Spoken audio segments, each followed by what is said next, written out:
Hi there. We're continuing our journey through the Psalms, the Tehillim, the praises, that is, in Hebrew, and we're in Psalm 110, and that in the letter numbering system of the Hebrew language is Kuf Yod. Kuf is 100 and Yod is 10. This is a entitled, superscribed Le David Mizmor, which means a Davidic or of David, a musical composition. And this is a very powerful psalm in many ways. It's a messianic psalm, and actually it's one of the most quoted psalms in the New Testament. Jesus himself uses this psalm to point to the fact that the Son of God is not David, but actually is the Messiah himself. And many Jewish teachers teach that this is a psalm about Messiah as well. It's also used in Acts 2 to demonstrate that Jesus is the Son of God who's been exalted to the right hand of the Father. That's Acts 2:34. So the psalm basically begins with these words that actually Jesus quotes to the Pharisees. The Lord said to my Lord, sit at my right hand until I make your enemies your footstool.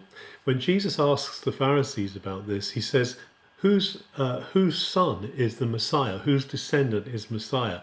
And they say David's. And he replies to them, well, how is it then that David says about his Lord, the Lord said to my Lord? So how can that my Lord sit at my right hand? How can my Lord sit at the right hand of the Father if he's David? And so Jesus is basically pointing to himself as being the Son of God. And in fact, in the Acts reference, in Acts 2:34, it said David didn't ascend to heaven, because this is talking about Jesus, the one who has ascended to the right hand of the Father. So we're on very safe ground as believers in Jesus, saying that this is one that Jesus applied himself.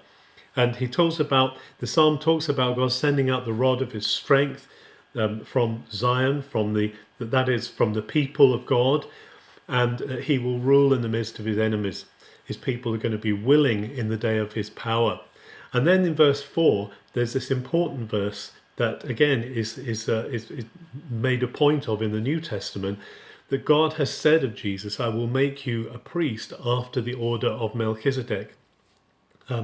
The point that's made in the New Testament is that Melchizedek was a priesthood that predated the Mosaic priesthood, and therefore that Jesus has a priesthood which is greater than the priesthood of Aaron and greater than the priesthood of the Mosaic tradition of Israel.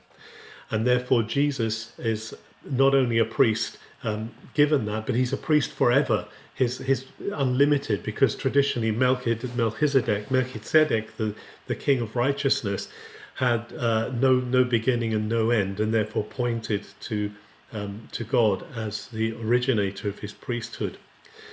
And then there's this in the last couple of verses of the psalm, there's the theme of judgment, that Messiah will be the one who judges the earth, who brings justice in the earth, who sets what is wrong to right. That's going to come at a cost. That's going to be at a great sense of great upheaval among the nations. But then the last verse is a beautiful verse as well, that he will drink of the brook, or he will drink of the river, is actually the word Nachal. And Nachal is actually the word that's used in Ezekiel 47 in Hebrew to talk about the river that flows from the throne of God. And so there's a sense here in which Jesus is Messiah, but he also drinks from the river of God. The Holy Spirit is flowing through his ministry. There's a real sense here, and therefore he can lift up his head, not only lift up his head, but lift up our heads. How amazing that this psalm, written so long before Jesus came, is pointing directly to him, and that Jesus himself takes this psalm to apply it to himself. And the early church, in their first declaration of the good news of Jesus, says that this psalm is speaking about him. So let's rejoice in this one who is a priest after the order of Melchizedek, and this one who has sat down at the right hand of God as Lord. Have a good day.